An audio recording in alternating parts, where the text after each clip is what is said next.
1 Coríntios capítulo 15, versículo 51 e 52. Eis aqui vos digo um mistério: na verdade nem todos dormiremos, mas todos seremos transformados no momento, no abrir e fechar de olhos, ante a última trombeta, porque a trombeta soará e os mortos ressuscitarão incorruptíveis e seremos transformados. Sabe, o apóstolo Paulo, tanto ele como os demais apóstolos, eles acreditavam que Jesus iria voltar na época deles mesmos. Tanto que Paulo, tanto lá em 1 Tessalonicenses capítulo 4, versículo 16, como também em 1 Coríntios 15, 51 e 52, e alguns outros textos de Paulo, ele afirma que os mortos em Cristo irão ressuscitar, que vivos serão corpos transformados, corpos glorificados, e juntos, quer dizer, tanto aqueles que ressuscitaram quanto os vivos subirão para encontrar com o Senhor nos ares. Amém? Ele escreve lá no 4, 16, 17, 18 de 1 Tessalonicenses: porque o mesmo Senhor descerá do céu com alarido, com voz de arcanjo, com trombeta de Deus, e os que morreram em Cristo ressuscitarão primeiro. Depois nós, os que ficarmos vivos, seremos arrebatados juntamente com eles nas nuvens, a encontrar o Senhor nos ares, e assim estaremos para sempre com o Senhor. Portanto, consolai-vos uns aos outros com essas palavras. O termo arrebatamento, se deriva da palavra raptus. No latim significa arrebatado rapidamente ou com força. No grego quer dizer arpazo, a palavra arrebatar. Enfim, arrebatamento é num abrir e fechar de olhos. Ninguém vai ver mortos ressuscitar, ninguém vai ver a pessoa ter corpo glorificado e sair voando para encontrar com o Senhor nos ares. Existe uma certa igreja que tem os panfletinhos dos anjos tocando trombeta e as pessoas voando ao encontro de Cristo. Na realidade, ninguém vai ver o arrebatamento. Então nós devemos estar preparados para este dia, porque ninguém sabe o dia e ninguém sabe a hora da volta de Jesus, mas que Ele vai voltar, Ele vai para buscar a sua igreja. Por que Cristo vai voltar? Nós temos alguns exemplos. Lá no Evangelho de São João, no capítulo 18, no versículo 36, Pilatos, ele pergunta no versículo 33 do capítulo 18, ele pergunta para Jesus: tu és reis? E no versículo 33 Jesus responde, Jesus respondeu: o meu reino não é deste mundo. Se o meu reino fosse deste mundo, lutariam os meus servos para que eu não fosse entregue nas mãos dos judeus. Mas agora o meu reino não é daqui. O reino de Jesus não é deste mundo. O reino de Jesus é um reino eterno. Lá em São João 14, no versículo 1, ele fala para os discípulos, antes de subir para o Pai, ele aparece aos discípulos e diz: olha, vocês não turbem os vossos corações, vocês têm que crer em Deus e continuar crendo em mim. Na casa do meu Pai tem muitas moradas. Se não fosse desse jeito, se não fosse dessa forma, eu não vos teria falado, não teria dito: eu estou indo para o meu Pai, mas eu estou indo preparar lugar, e eu vou voltar para vos buscar e vos levar para mim. Cumprindo aquilo que ele tinha dito para Pilatos: o meu reino não é deste mundo. Uma certa feita, Jesus, quando ele passou os 40 dias no deserto, em oração e jejum, Satanás aparece para Jesus, e em uma das conversas de Satanás com Jesus, disse: olha, se você está vendo esses reinos, já mostrou para Jesus todos os reinos da terra. Está esses reinos, tudo isso pode ser seu. Se você se prostrar diante de mim e me adorar, eu vou dar esses reinos para você. Então, meu amado, o Deus desse século presente, Satanás, é o príncipe das trevas, é o príncipe deste mundo. Esse mundo já no maligno. Esse mundo já no maligno. Tudo que está aí fora, apesar que tudo foi feito por Deus, lá no livro de Gênesis, lá no começo de tudo, você vê Pai, Filho e Espírito Santo na criação, criando todas as coisas com o poder da palavra. Tudo foi feito, tudo foi criado, mas com as suas mãos foi feito o homem e a mulher, foi feito alma vivente. Enfim, o reino de Cristo não é o reino terreno. O reino terreno é reino que se passa, é reinos passageiros. Quantas pessoas que foram reis, quantos que já foram presidentes de república, quantas pessoas que fizeram nome, quantas pessoas que conquistaram e morreram, estão debaixo de 7 palmos de terra. O reino de Cristo é eterno, tanto que ele morre e ao terceiro dia ressuscita e não fica aqui na terra, ele sobe, ele vai para o Pai, porque há uma promessa que um dia ele vai voltar para buscar aqueles que pertencem a ele. Quem pertence a Cristo, levanta a mão e dá glória a Deus. Louvado seja o nome do Senhor. Lá em Atos, no capítulo 1, no versículo 9, 10 e 11, Jesus estava se despedindo dos discípulos, e de repente Jesus começa a flutuar. Alguns estudiosos da palavra chegam a dizer que tinha mais de 500, não eram os 12, tinha mais de 500 naquele dia, assistindo essa cena. Mas a palavra foi dada aos discípulos, que sempre estavam com ele. E quando, lá no capítulo 1, versículo 9 de Atos, verso 10 e 11, e quando dizia isto, vendo eles, foi levado às alturas, e uma nuvem o recebeu, ocultando-o aos seus olhos. E estando com os olhos fitos no céu, enquanto ele subia, eis que junto deles se puseram 2 varões, vestidos de branco, quer dizer, 2 anjos, os quais lhe disseram: varões galileus, por que estáis olhando para o céu? Esse Jesus que diante de vós foi recebido em cima no céu, há de vir assim como para o céu ouviste ir. Então nós vemos também 2 anjos dizendo aos discípulos e também para nós nos dias de hoje, que o mesmo Jesus que subiu para o Pai, esse mesmo Jesus vai voltar um dia. E essa tem que ser a esperança da igreja. A esperança da igreja não pode ser o carro do ano, a casa na beira da praia, né? A férias, a viagem dos sonhos.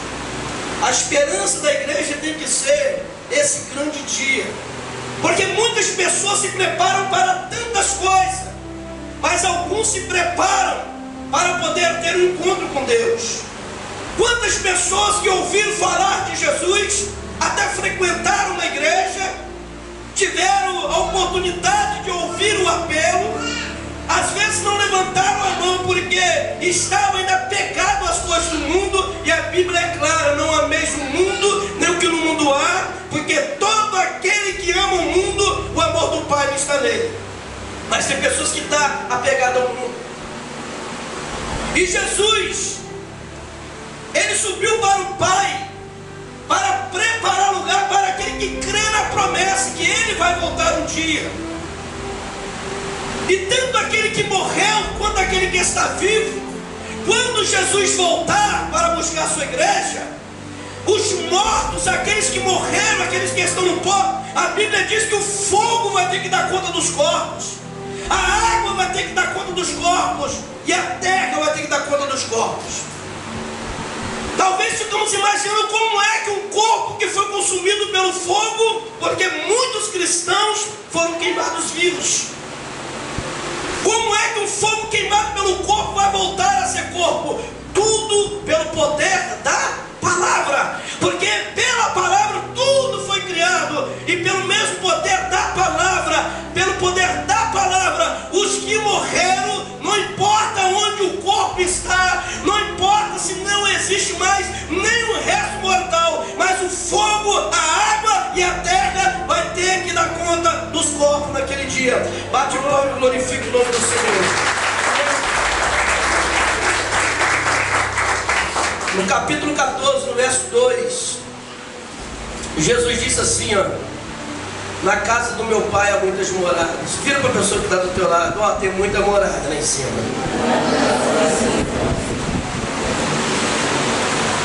Jesus me falou: olha, lá na casa do meu pai tem morada para vocês, para os discípulos. Falou que na casa do pai tinha muitas moradas. Jesus queria dizer para muitas pessoas, para muitas vidas: na casa do meu pai há muitas moradas.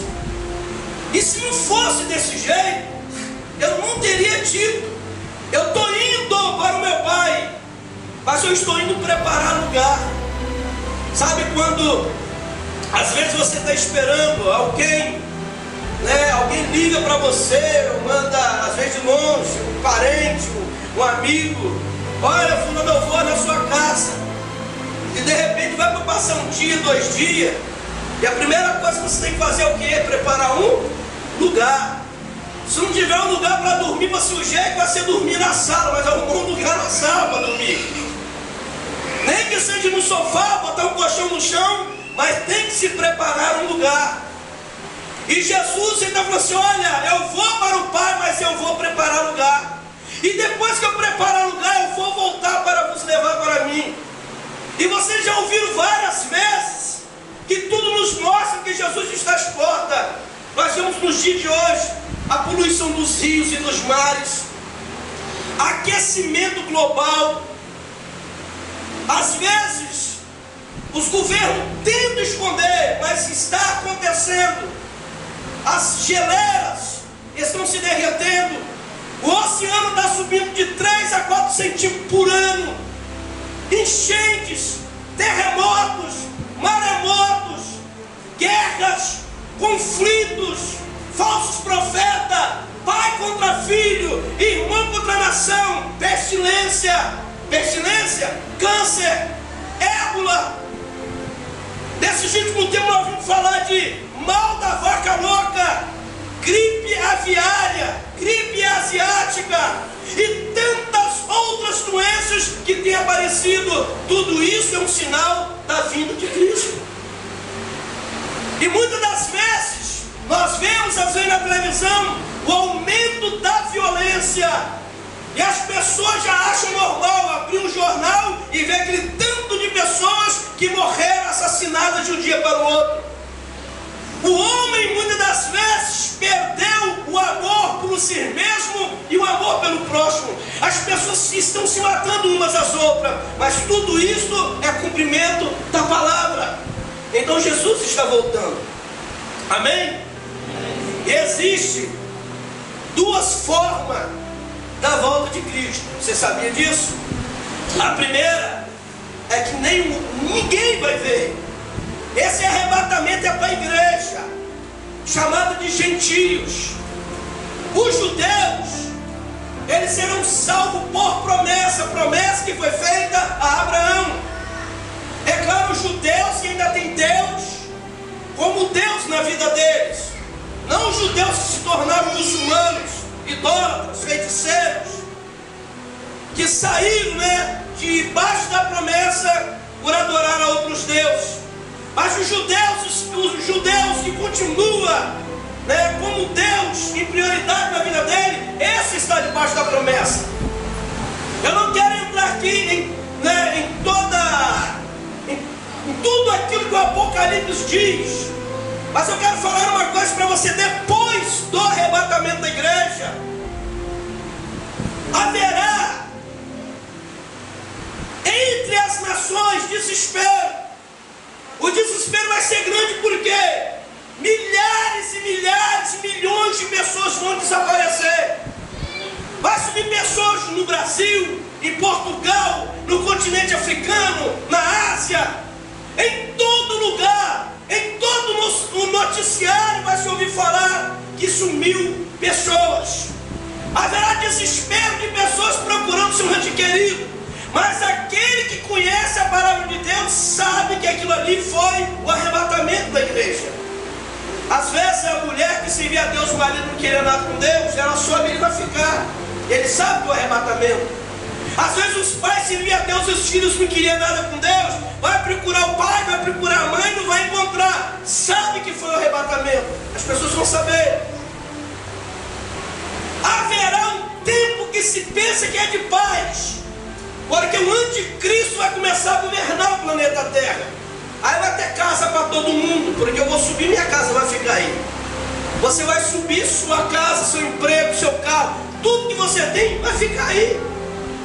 Então a sua casa vai servir para moradia de outro que ficou aí.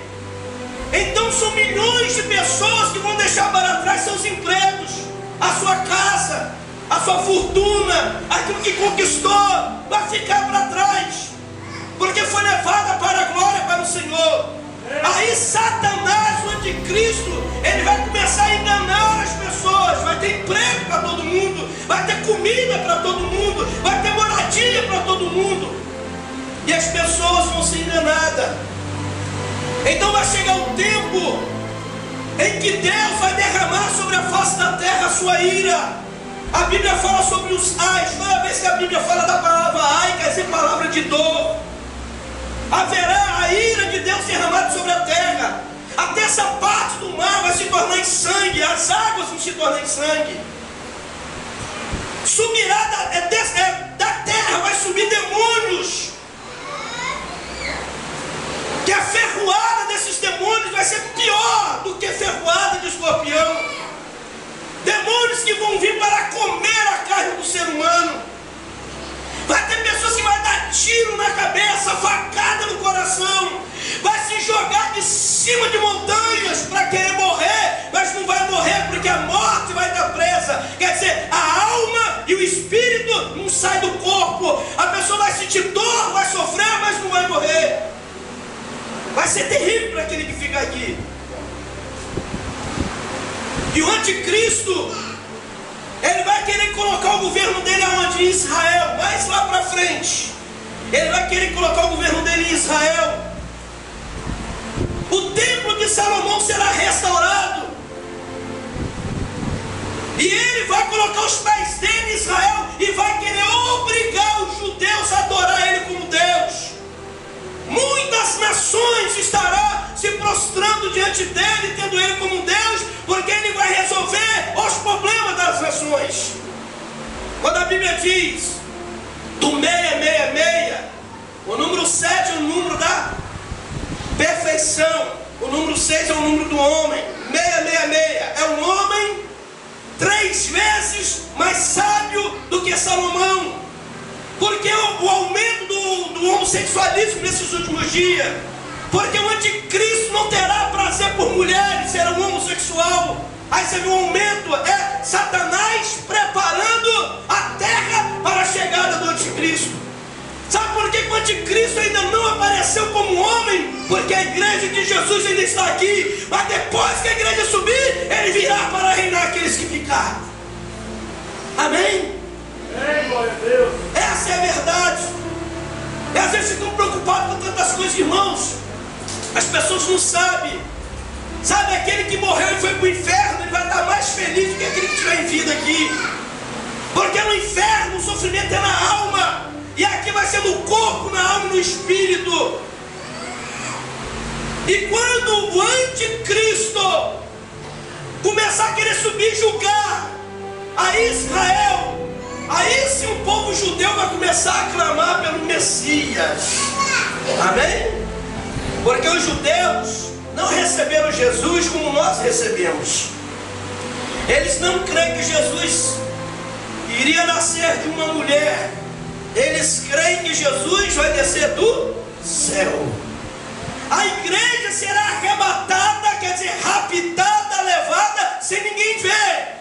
Mas os judeus vai ser diferente.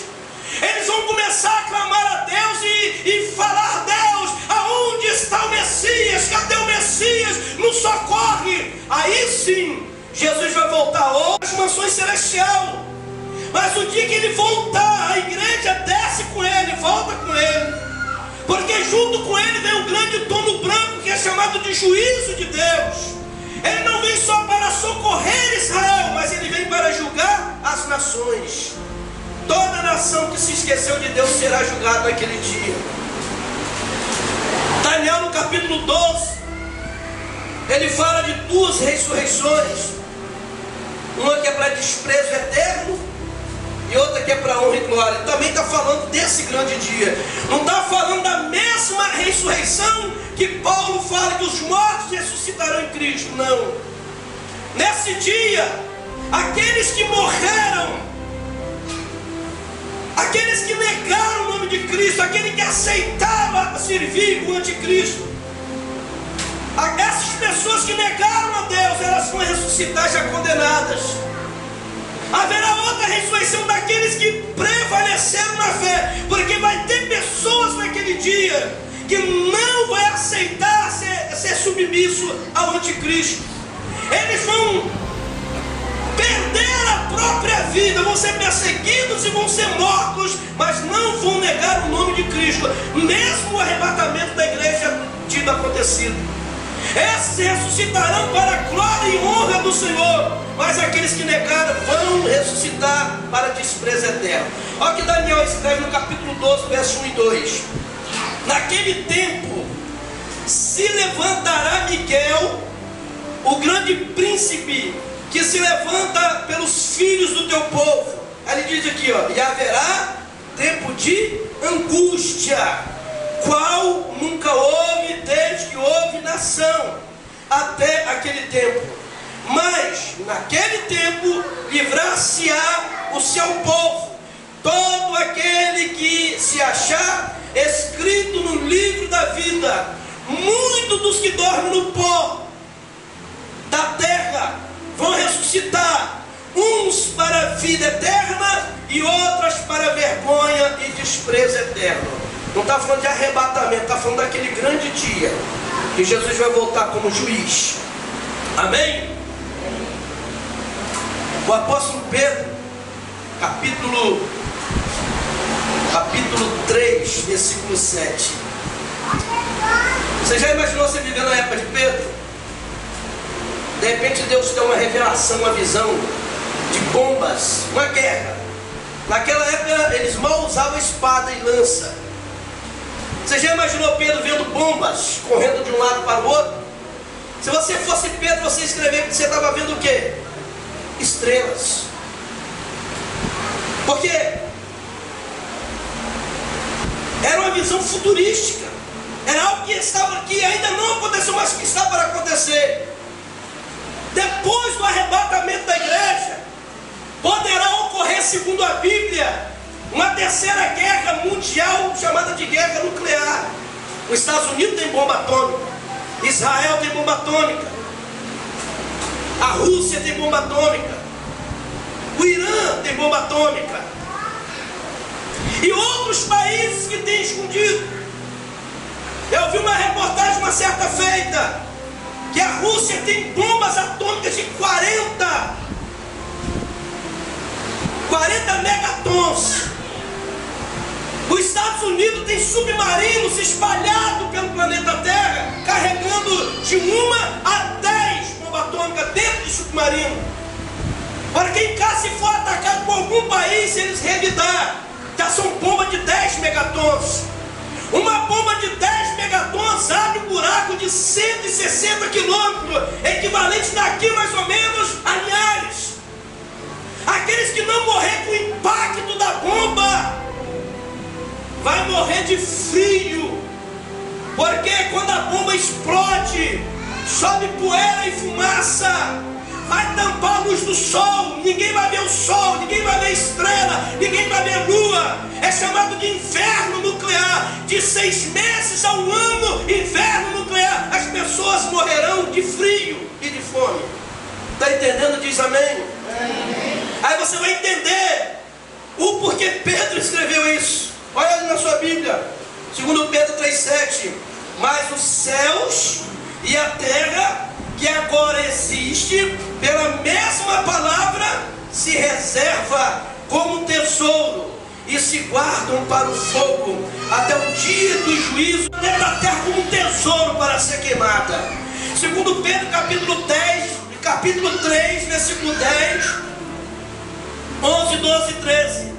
Mas o dia do Senhor virá como ladrão de noite, no qual os céus passarão com grande estrondo, e os elementos ardendo se desfarão, e a terra e as obras que nela há se queimarão.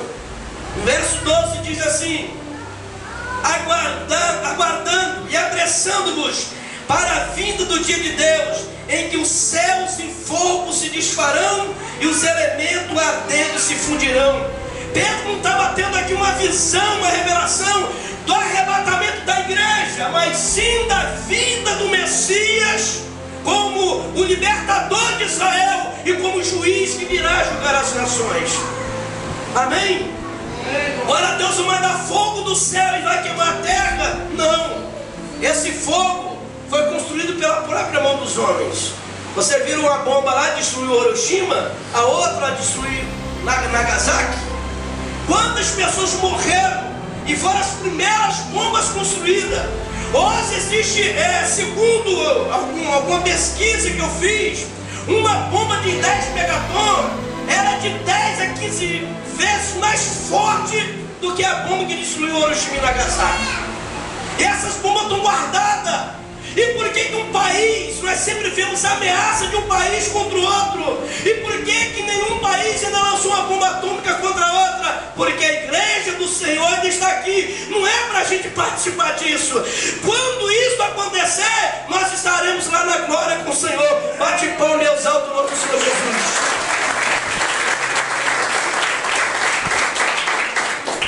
Mateus capítulo 24. Versículo 29, 30, 31. Aqui também não está falando do arrebatamento da igreja, ele está falando daquele grande dia, antes do juízo. E logo depois das aflições daquele dia, o sol o quê? Escurecerá. Nós acabamos de falar aqui do inverno nuclear, não foi isso? Amém? Logo depois da aflição daquele dia, o sol escurecerá. A lua não dará sua luz, as estrelas cairão do céu. Meu amado, não tem como estrela cair do céu. Um meteoro. Eu não tenho estudo. Não me aprofundei nisso. Mas quem tem estudo, quem faz faculdade sabe. Até quem não tem sabe. Que se um meteoro vir em direção à Terra, pode acabar com o planeta, não é isso? Amém? Nós já vimos até filmes assim, né? Pedaço de meteoro vir em direção à Terra. É destruir, é destruição completa. Você já imaginou? O Sol é uma estrela de quinta grandeza. Você já imaginou o Sol vindo em direção à Terra? Se o Sol for para longe da Terra, a gente morre congelado de frio.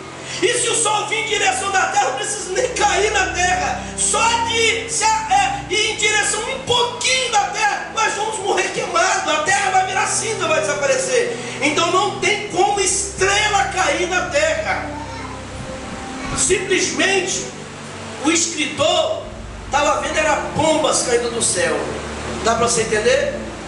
Era bombas. Se fosse eu naquela época vendo bombas caindo do céu no meio de uma guerra, eu ia escrever que estava vendo estrelas caindo do céu. E tudo aquilo nos mostra que realmente são bombas e bombas atômicas.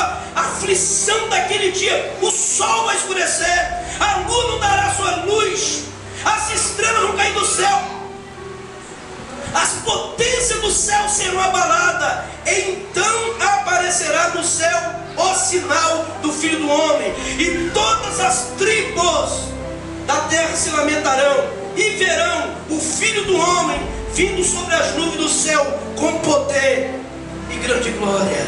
Amém? Você pode aplaudir o Senhor?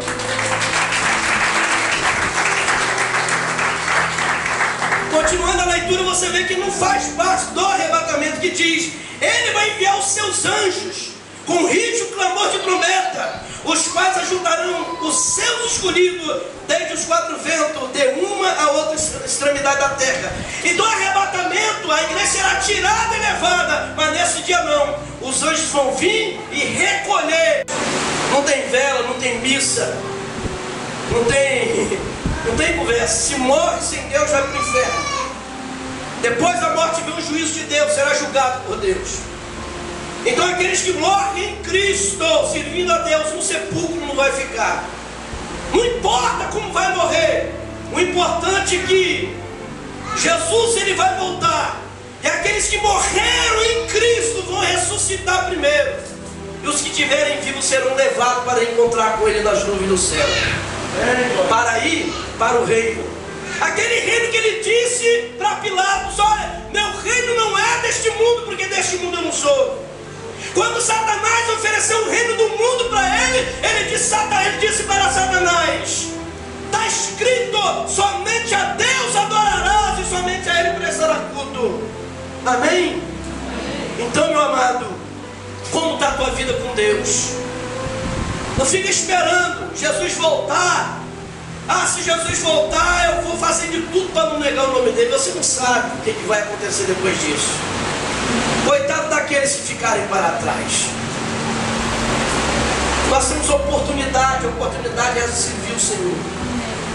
O importante é que Deus nos ama do jeito que nós somos. Tem pessoas que às vezes colocam tanta desculpa: eu não vou aceitar Cristo porque eu bebo, porque eu fumo, porque eu minto, porque... Não, a Bíblia diz para você vir como estás. E é Ele que vai te libertar, se você realmente querer. Porque Ele disse: todo aquele que vinha a mim, de maneira nenhuma eu lançarei fora. E todo aquele que vem a Ele não vai lançar fora. Se vir e falar: ó Jesus, eu estou indo até ti, mas eu ainda bebo, eu ainda fumo, ainda estou na mentira. Mas a Bíblia diz: se o Filho vos libertar, verdadeiramente sereis livres. É orar, é falar: eu quero ser liberto e quero ser um cidadão do céu. Amém? Eu senti de dar essa palavra nessa noite, para você poder entender do propósito de Deus para as nossas vidas. Estou indo para o Pai, mas eu estou indo preparar lugar. E se você for olhar lá no livro de Apocalipse, está escrito lá sobre a Nova Jerusalém, uma cidade construída por Deus. Lá a cidade precisa de luz, de excelsa, porque a luz sai do trono de Deus e ilumina a cidade.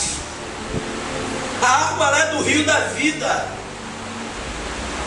A Bíblia diz que lá não tem mais morte, não tem mais doença, não tem cemitério, não tem hospital. Lá não vai ter grande nem pequeno, lá não vai ter branco e nem negro, lá não vai ter gordo, não vai ter magro. Sabe por quê? Porque a Bíblia diz que nós seremos como Ele é, corpo glorificado. É um novo céu, é uma nova vida. E às vezes as pessoas ficam pegadas em tantas coisas da terra, tem de tudo para servir a Deus e não consegue, porque ainda está, às vezes está dentro da igreja, mas ainda ama o mundo, ainda tem coisinhas do mundo dentro dele. Então não ama o mundo, tira o mundo de dentro de você e deixa Cristo ser o seu rei. Bate a porta e glorifica o nome dele.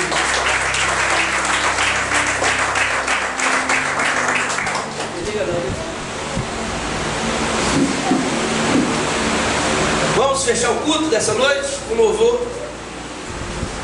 Vamos ficar de pé?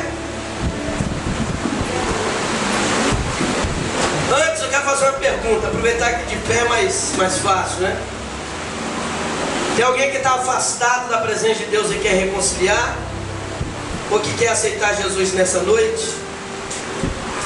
Eu conheço um monte de gente que fala que já tem Jesus, mas está bebendo, está mentindo. Pode vir para Jesus desse jeito, mas não vai continuar desse jeito, porque a palavra vai te libertar, Ele vai te libertar. Agora ficar 5, 6, 10, 20 anos dentro da igreja. Evangelho fácil, irmãos, não leva para o céu. O reino de Deus é tomar na força. Onde está a primeira vida? Você que está afastado da presença de Deus, precisa reconciliar. Você precisa cair em si. Você precisa olhar para frente, não para trás. E dizer: pequei contra o céu, pequei contra ti, ó Pai. Não sou digno de ser chamado de filho. Faça de mim um dos teus servos, dos teus empregados. Filho pródigo, o Pai te espera. Eu queria que, se tiver algum filho pródigo, sai do seu lugar e vem aqui na frente reconciliar. Você tem alguém que ainda não aceitou a Jesus, porque você é um religioso. Religioso não entra no céu. Ah, eu já tenho Jesus, mas todo mundo sai da escola de samba, não pode ver um forró que está lá dançando. Senta na mesa em redor de amigos para tomar a sua cachaçinha, a sua geladinha, e fala que tem Jesus. Eu converso com ele todo dia.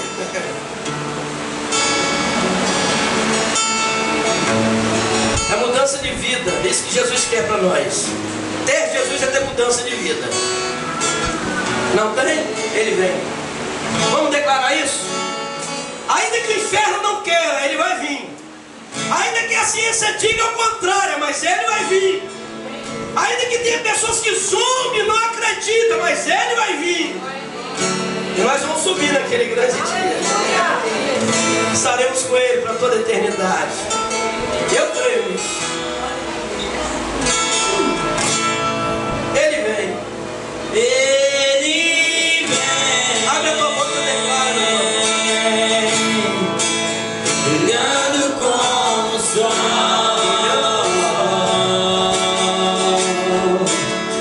voando sobre as nuvens, a trombeta eu posso ouvir, e um grande coral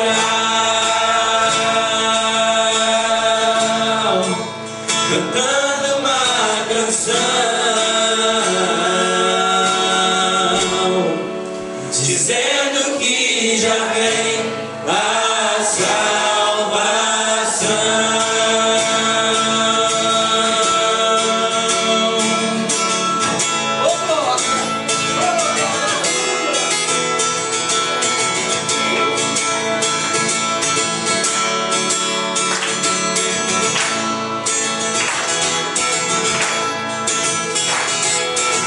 Esses são os dias de Elias, pregando a palavra de Deus. E esses são os dias de Moisés, justiça reinando outra vez.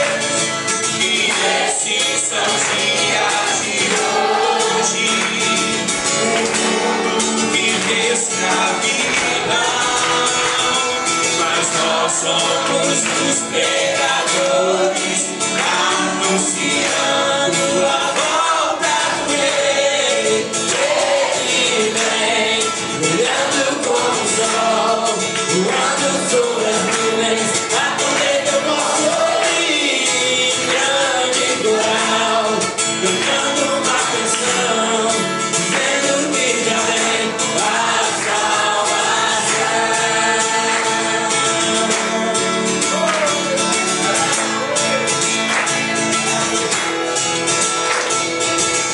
Esses são os dias de Ezequiel, os ossos voltaram a viver.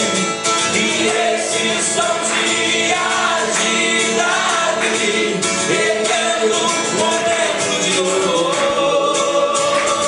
E esses são os dias da ceifa, os campos já brancos estão. E nós somos trabalhadores, realizando a colheita final. Ele vem,